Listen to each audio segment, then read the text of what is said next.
Olá, boa noite, meus queridos e amados. Nós vamos dar continuidade, talvez finalizar nosso estudo sobre o chamado de Deus. Então, vamos abrir no nosso versículo-chave desta lição, que é 2 Tessalonicenses 2 e o verso de número 13. 2 Tessalonicenses 2 e o verso de número 13, que nos diz assim: mas devemos sempre dar graças a Deus por vós, irmãos, amados do Senhor, por vos ter Deus elegido desde o princípio para a salvação, em santificação do Espírito e fé da verdade. Nosso Deus abençoe e aplique a sua palavra no nosso coração e nos abençoe mais uma vez na continuação dos nossos estudos. Bem, o chamado de Deus, é isso que nós estamos tratando, é isso que nós estamos trabalhando.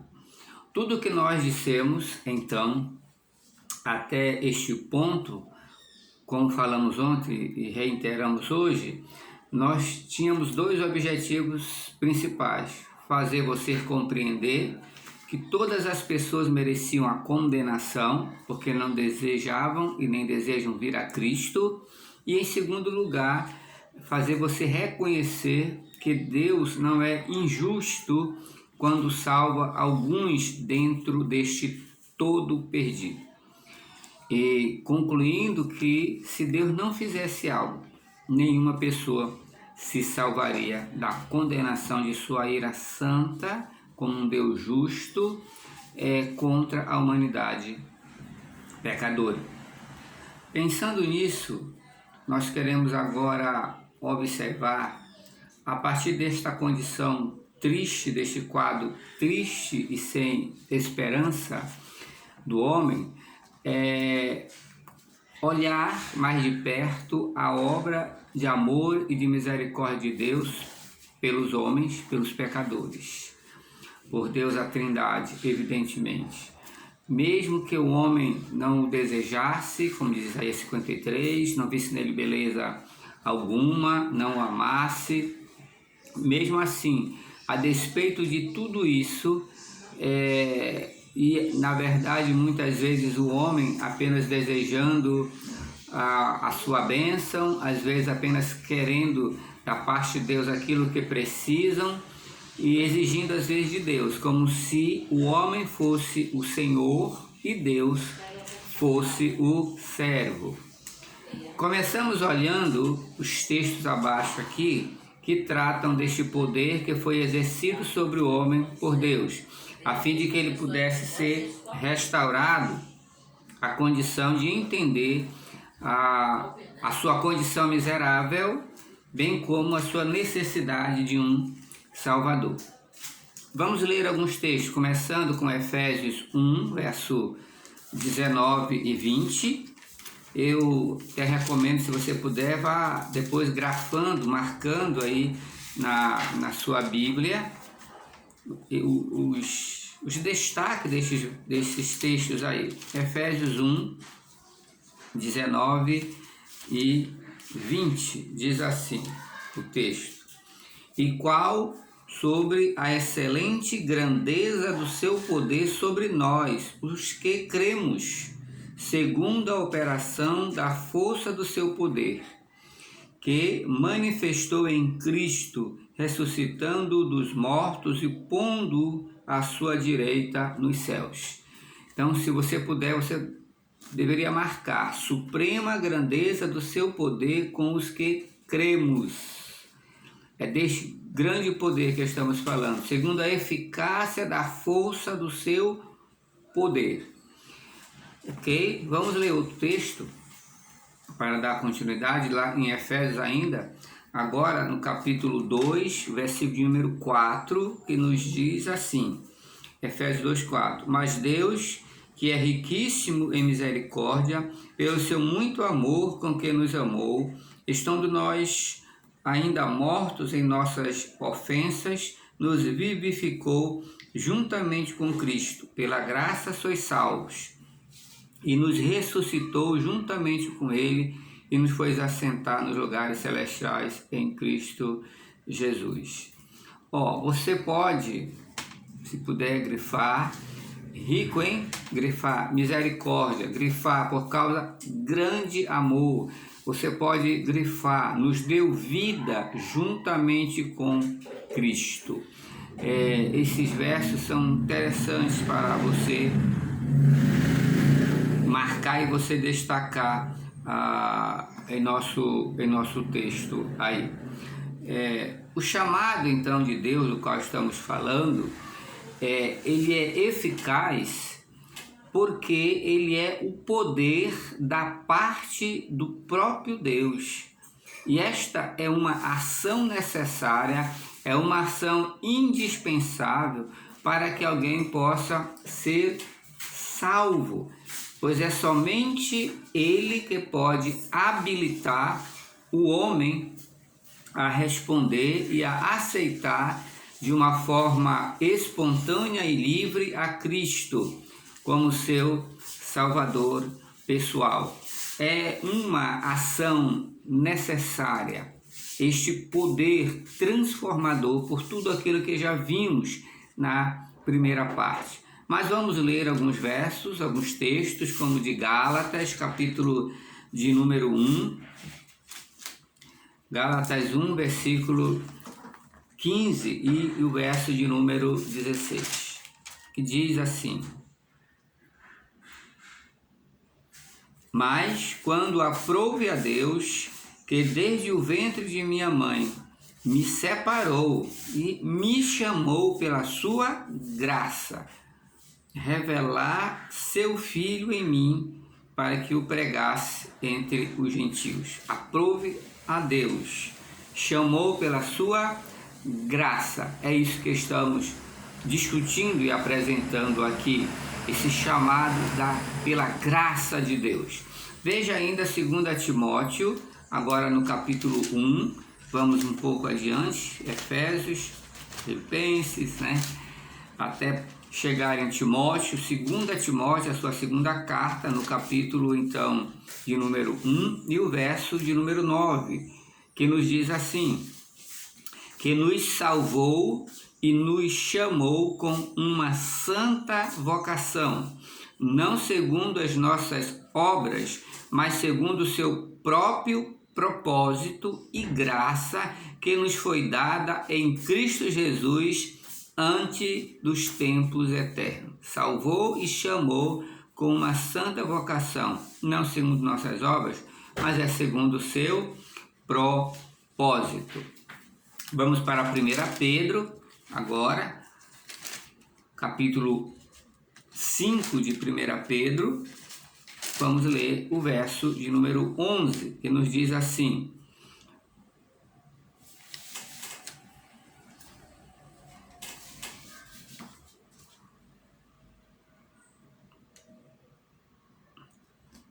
Pedro 5, mas vamos ler o 10 e o 11, na verdade. 5, 10 diz: E o Deus de toda a graça, que em Cristo Jesus vos chamou à sua eterna glória, depois de haverdes padecido um pouco, Ele mesmo vos aperfeiçoará, confirmará, fortificará e fortalecerá.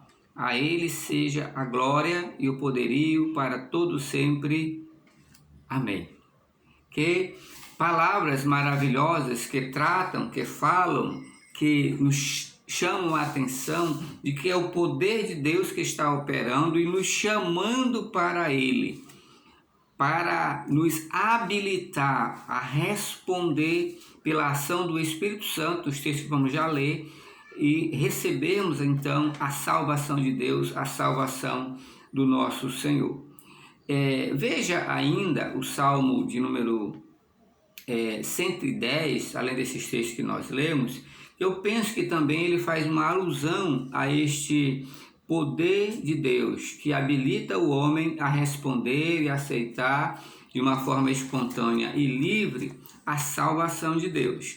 É o Salmo de número 110 e nós vamos ler o verso de número 3, que nos diz assim: o teu povo se apresentará voluntariamente no dia do teu poder, com santos ornamentos, como vindo do próprio seio da alva. Será, diz o texto, o orvalho da tua mocidade.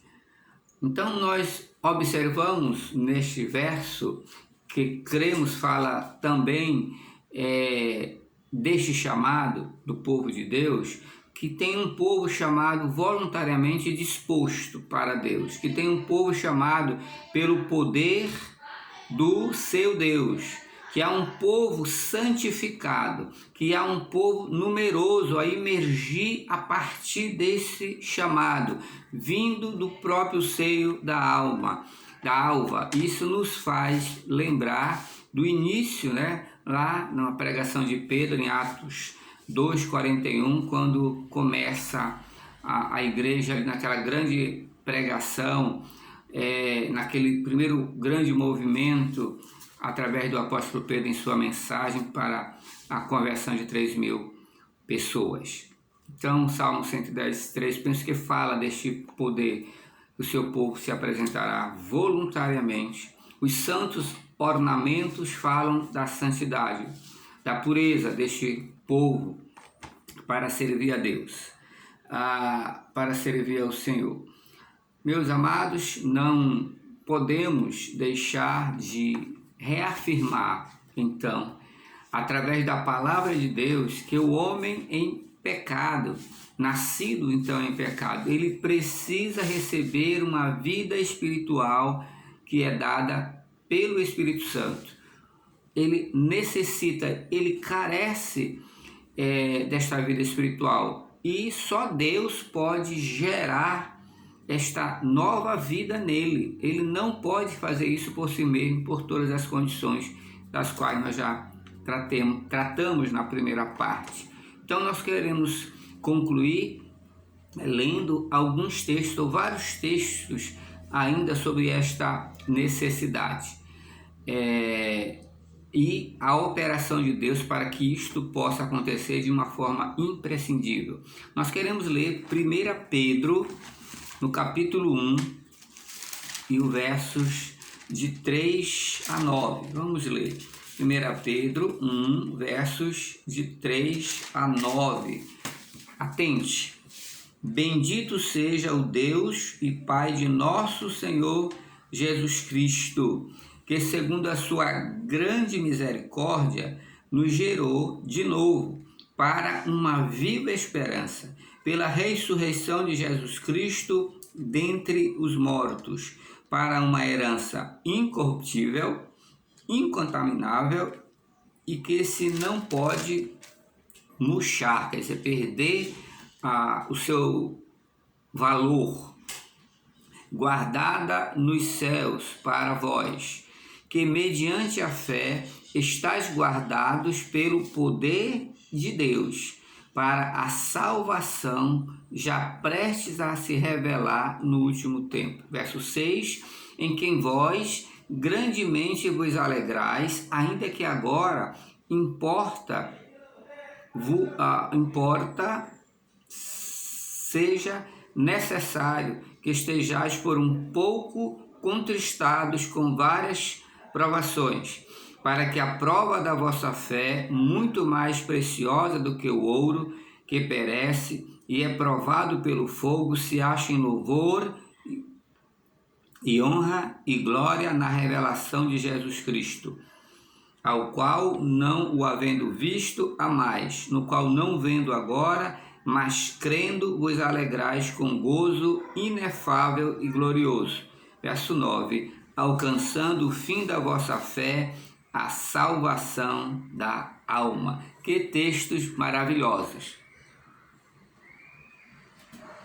que nos falam desta operação de Deus, que nos falam desta ação do nosso Deus, do nosso Salvador, e da esperança que ele nos trouxe lá no início do versículo 3, que diz que ele nos gerou de novo, nos criou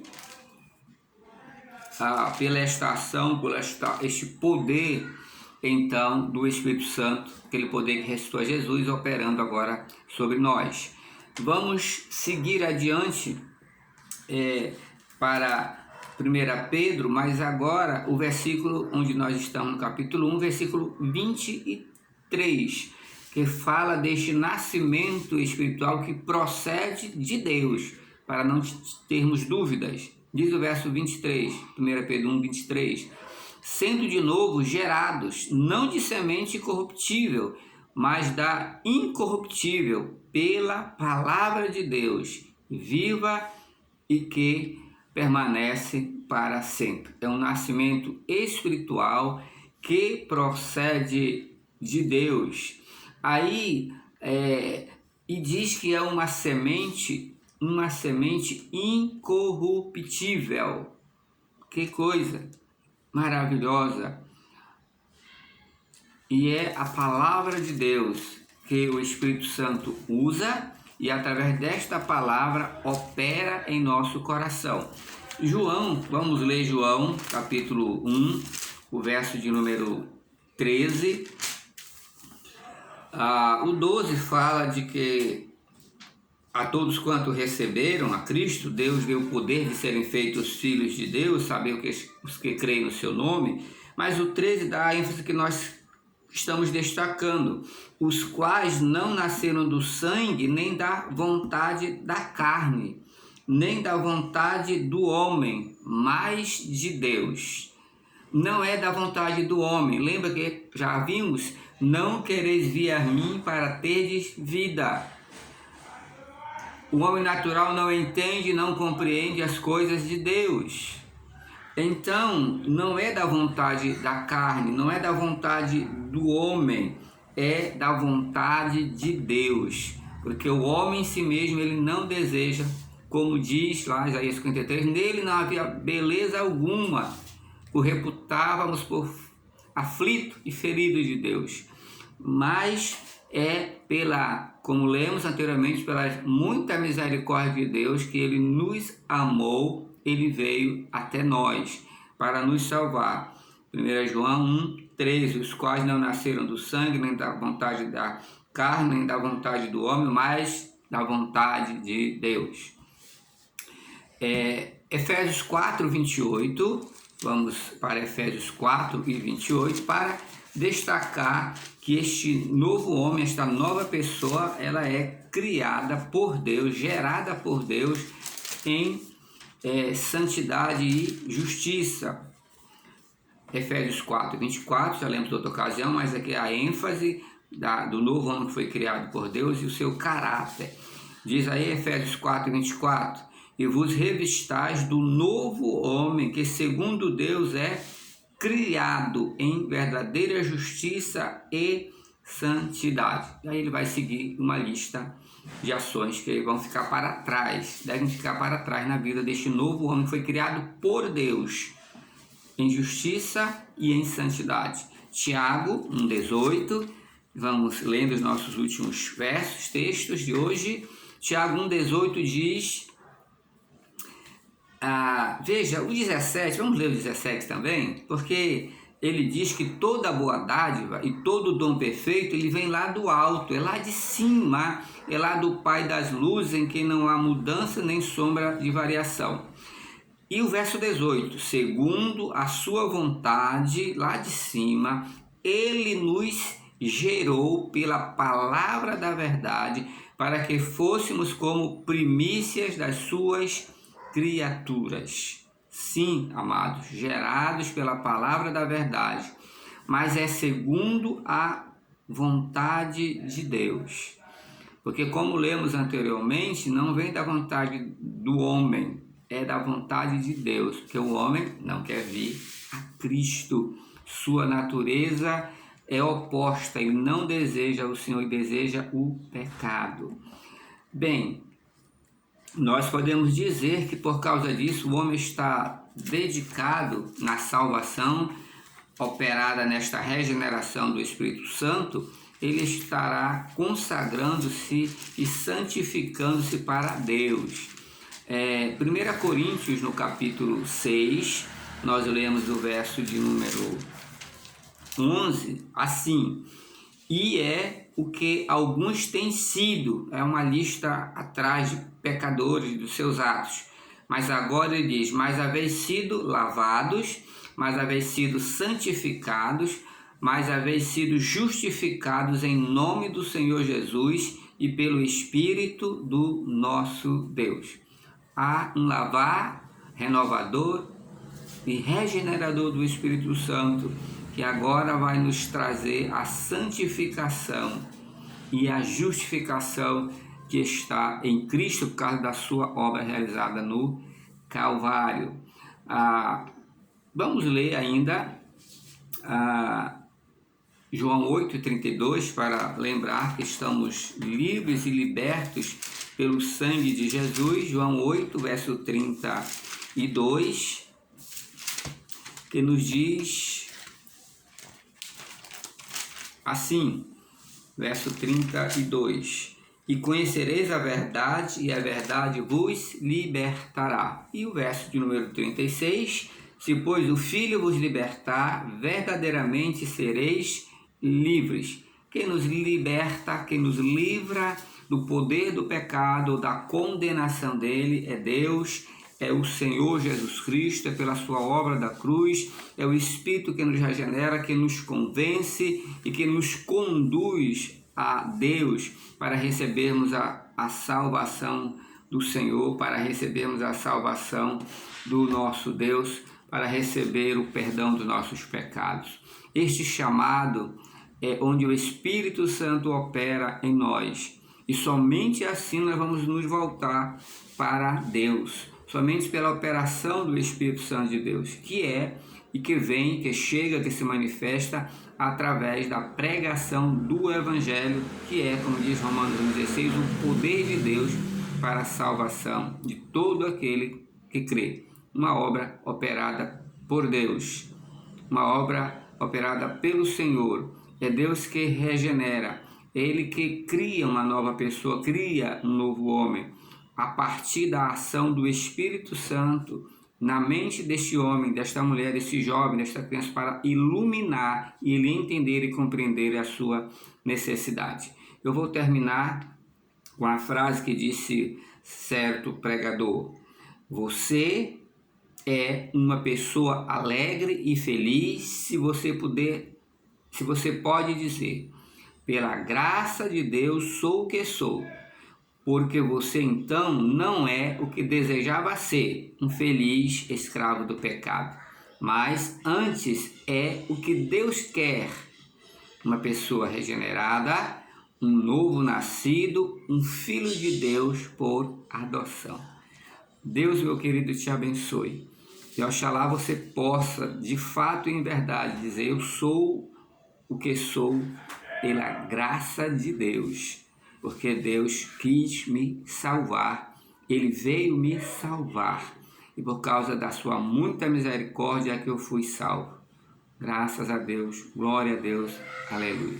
E você, ainda não tomou a sua decisão? Você tem ouvido o Evangelho? Você não quer vir a Cristo?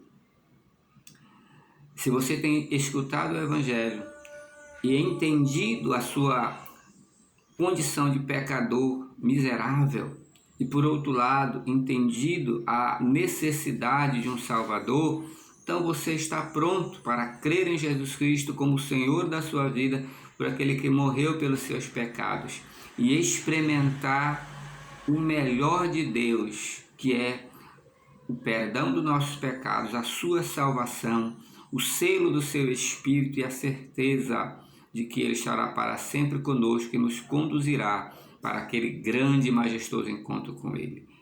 Se não fez uma decisão ainda, faça. Ainda há tempo de você fazer isto. Deus te abençoe. Em nome de Jesus, nós rogamos ao Senhor que nossos lares estejam sob a bênção de Deus, o Senhor cuidando dela.